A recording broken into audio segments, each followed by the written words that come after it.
Good day, everyone.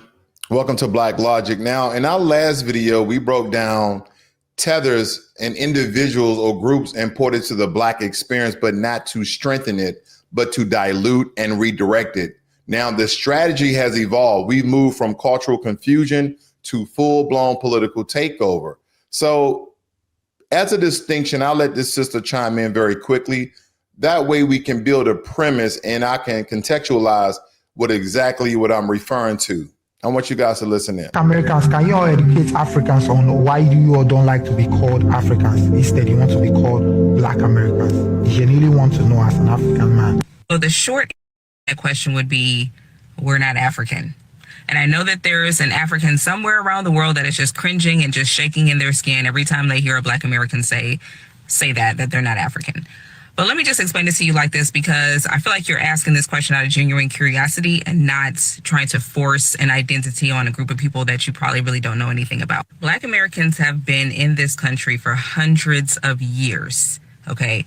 Generation after generation on this land, on this soil. I mean, we have pictures of great-grandparents who, from like the early 1900s when pictures first became a thing, right? So there's nothing that we can reflect to or go back to that shows anywhere in Africa in our lineage. So everything that comes from Africa that's in our DNA is purely ancestral. It has nothing to do with culture or heritage or identity at all. Our identity is 100% with America, with the United States. It has nothing to do with we have no cultural ties to not one country in Africa. We don't know. All right. So I'm going to let the sister finish, but I do want to chime in on some key points, because if we talked about how identity engineering is being used to erase foundational Black Americans from the National Ledger of Justice, in 2023, the U.S. Census Bureau quietly announced it will begin testing new racial categories, merging Black and African American and Afro-Caribbean into one, allowing respondents with any African ancestry to check Black.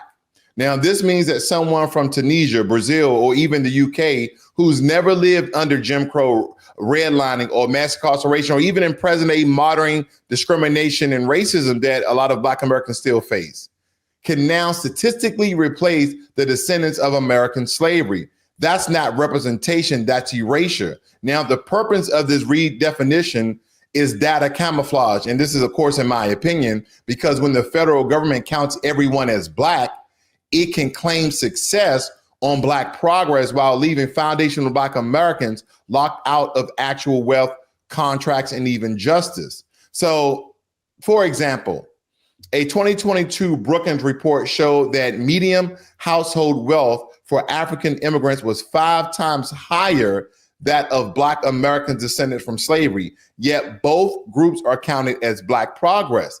That's not progress, that's manipulation. That's not giving you the entire truth, because after the civil rights movement came basically the rise of diversity. And by the 1980s, think tanks like the Heritage Foundation and the Brookings Institute began replacing language about Black equity with minority opportunity. That one word, minority, it became the great escape hatch for accountability. Programs written for Black Americans after 400 years of slavery and 100 years of Jim Crow suddenly became open to anyone, immigrants, foreign exchange students, or newly naturalized citizens under the label of diversity. That's how you turn reparations into multiculturalism and justice into PR. Let's get back into the video. Anybody over there, we don't have no friends over there, we don't have no family over there. The only thing that we share in common with Africans is our skin colors and some of us and some facial features. That is like the only thing. So I think that when Africans look at us, knowing that we have an ancestral tie to the continent through the transatlantic slave trade, I feel like a lot of you guys just don't understand why we don't feel connected, why we don't want to identify with Africa in the same way that you do, not realizing how identity works. Why would we identify with an entire continent, right? Y'all always say, oh, Africa's a continent, not a country, remember? And nobody said it was a country.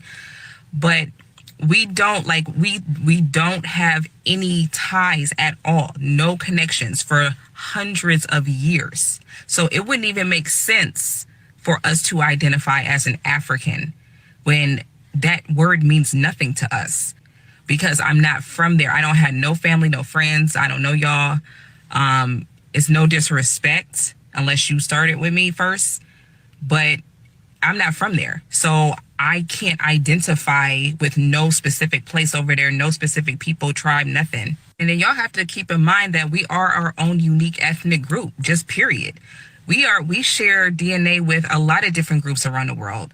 The natives, some European DNA, we have African DNA, some of us have Asian DNA. So we're a combination of a lot of different things that make us who we are, and we've kind of developed our identity through generations upon generations just in the Americas. So it doesn't make sense for a Black American to call themselves African when that vague term means absolutely nothing to us, and it has no substance at all. It might mean everything to you as an African because you come directly from there.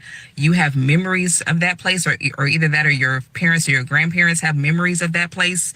If you want to go over there to some specific country, you can go over there and kick it, speak the language, and just fit right in culturally. We don't have that type of connection. So why would I call myself something that I don't have no connection to? I mean, if you want to talk about an identity crisis, that would be an identity crisis, because you calling yourself by something that you don't even know about. You don't know nothing about. That was a very powerful piece by that Sister Cash. Go look on her TikTok if you guys want to follow her. Just want to support her. I just found this clip. I thought it was very powerful, very short. I think she said a lot in the time given.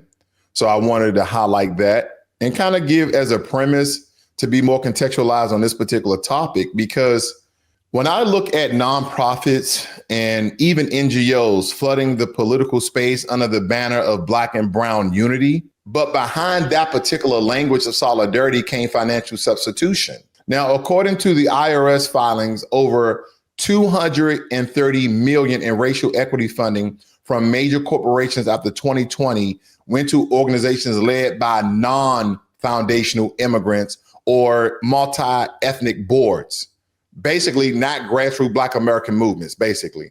And the face of that struggle changed, and with it, the control, because universities replicated the trend. They had DEI programs replace Black studies with African diaspora programs, imported global narratives that blurred lineage-based demands. So DEI wasn't just a governmental program that benefit mostly white women, and that's a fact. But it was under the guise that it helped and supported Black Americans, which we were at the bottom of that support. But in the colleges and university, it changed the curriculum from Black studies or Black American studies or even African American studies to African diaspora programs that benefit African immigrants. And even tech hiring reports show the shift. Companies like Google and Meta report Black hiring up by 50%.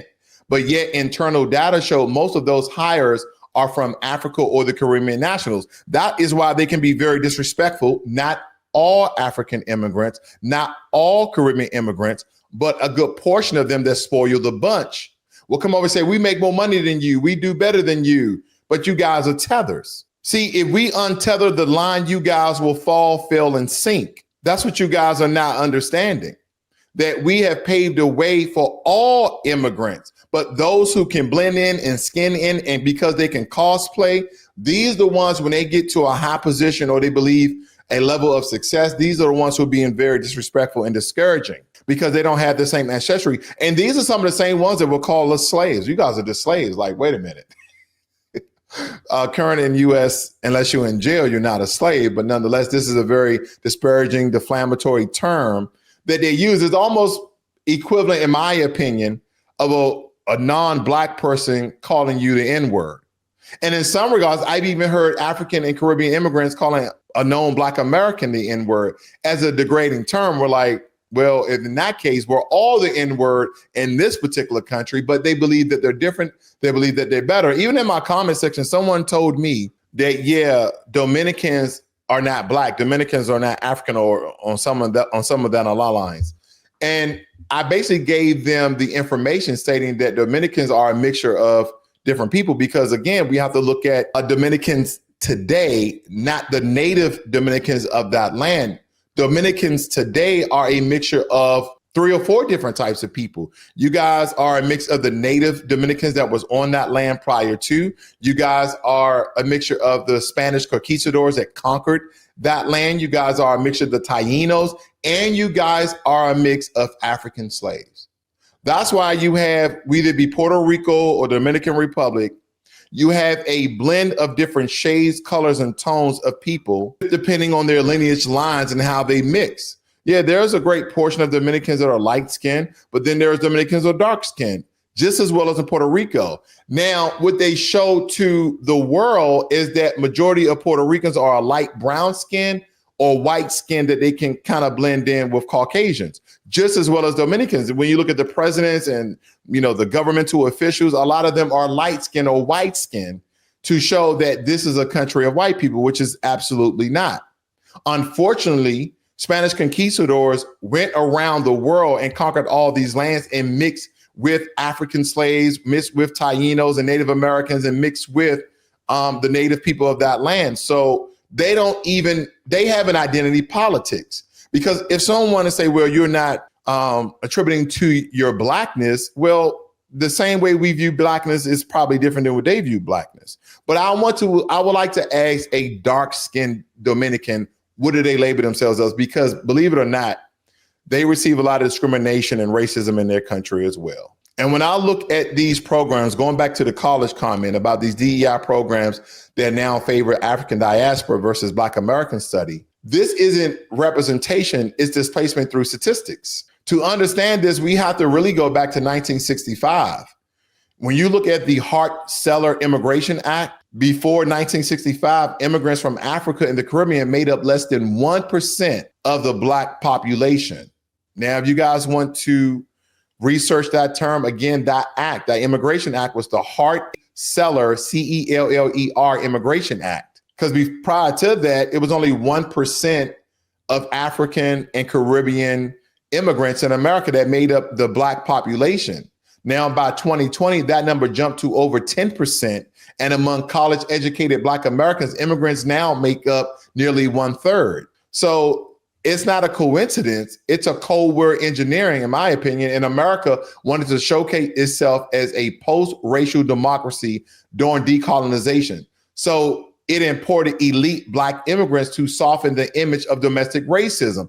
And don't forget, when I went to a lot of these countries, I've been to the Caribbean, very beautiful countries, very wonderful people. I've been to 3 countries in Africa so far.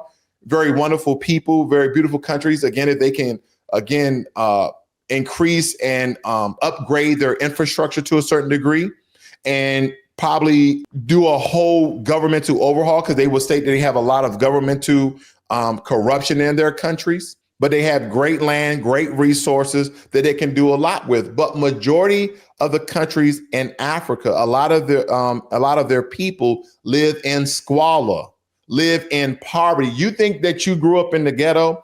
You think that you grew up in the hood? You will not survive in Africa. You will not survive in their shanty towns and their favelas and their slumlord town. You will not survive, because they're literally living in sheet metal. A lot of these towns. When I went to South Africa, my family and I, we went to Cape Town, South Africa, a couple of years back, and we were getting driven from the airport to our hotel. And there was a portion of the stretch, and it was probably about 5 miles, this particular area in the city, in the city ordinance, 5 miles of this slums. And I was like, damn, because I was thinking about the apartheid. Now, of course, I wouldn't be able to visit during the apartheid, because I probably would have been scooped up. But nonetheless, after the apartheid, now I think the apartheid, don't get me wrong, okay, I'm just trying to do it from memory. I think the apartheid ended in the 60s, late 50s, 60s, sometime frame. Correct me if I'm wrong.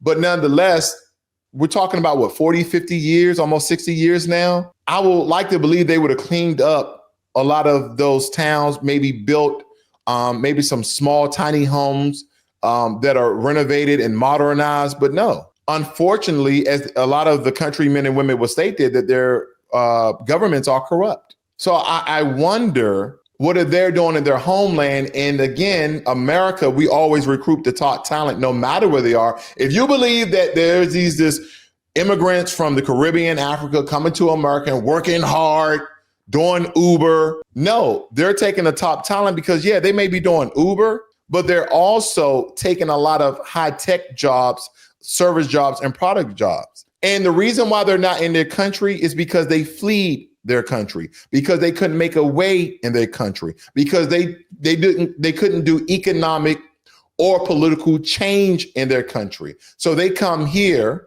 turn up their nose, be disrespectful, and say how smart they are, how hardworking they are. They say all these really discouraging terms to Black Americans. And I'm like, well, hardworking would be in your country, would it not? Because you would have built up something in your country, not come to someone else's country using the legislation and policies and regulations that one group of people paved the way for you and other immigrant groups to come over and benefit from. Now, of course, a lot of this comes by the way of our ancestors, thinking that by doing these very large legislations in order to open the gates to African and Caribbean immigrants to come over, that there would be some sort of reinforcement and stand 10 toes down with us on the fight against white supremacy and strengthening the ranks. But no, the federal government has a bigger ploy.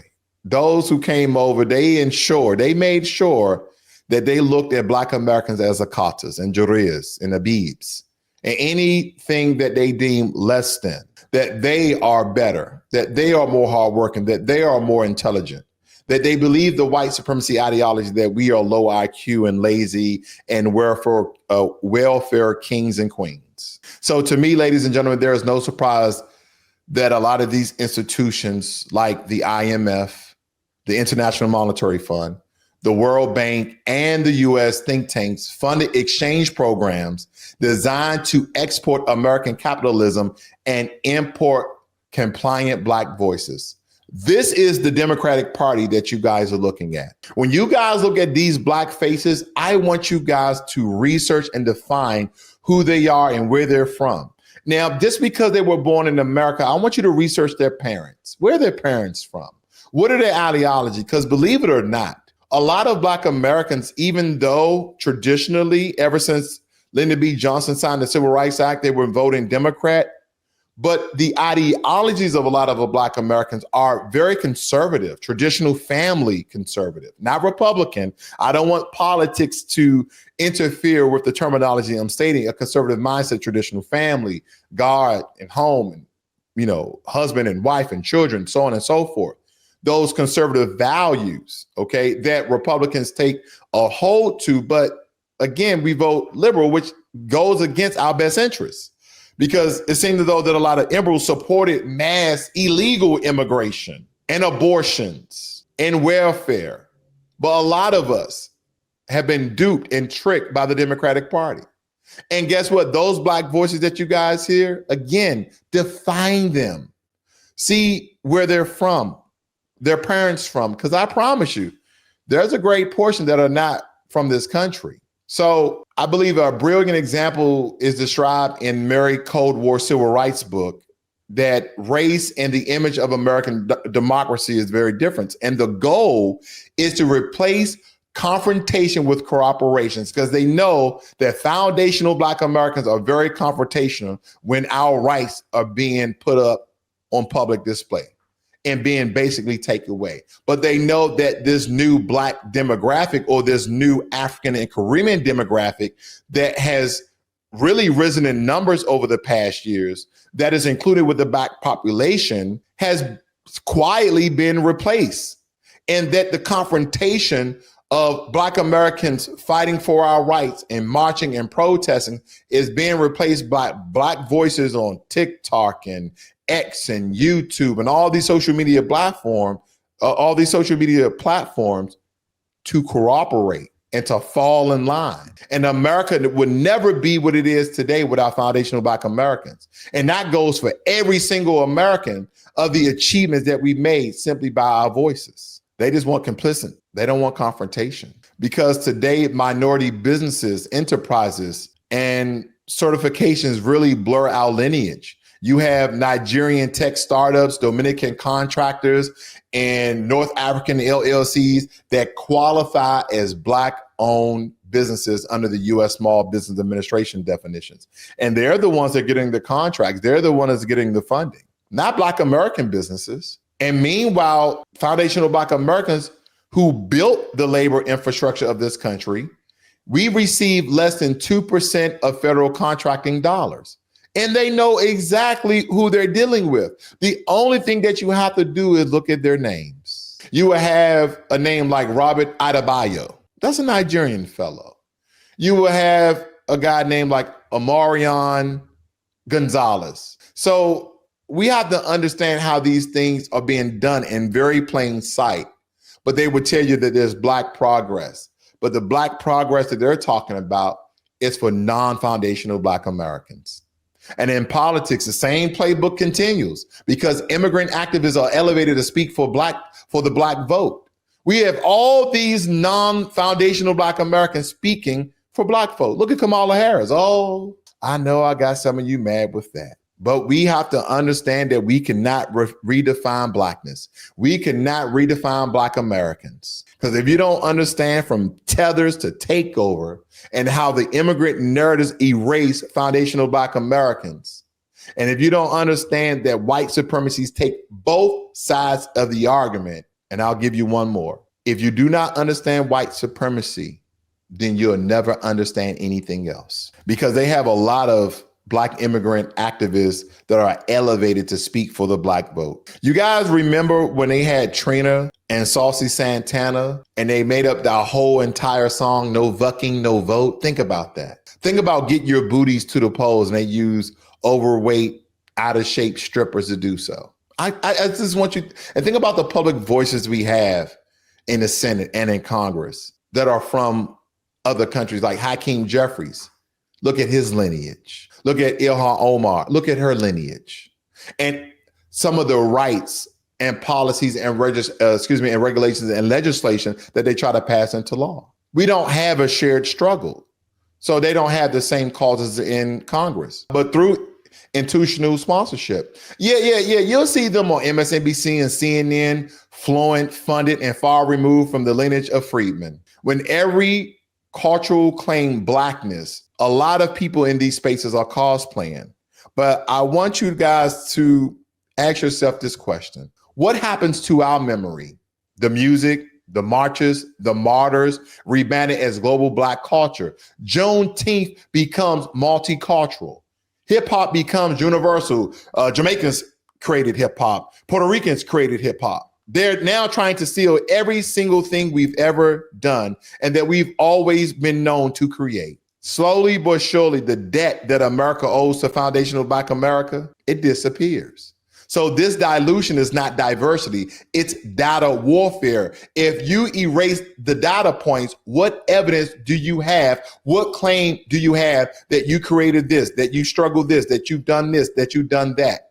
We have none. That is why they're erasing certain terminologies and certain history out of the books and out of the museums. We will be a forgotten people. And they're using people who look like us and share the same skin tone to do so. That's why tethers are so darn dangerous. And I'm not speaking about every African immigrant. I'm not speaking about every Caribbean immigrant. I'm speaking about those tethers, and they know who exactly they are.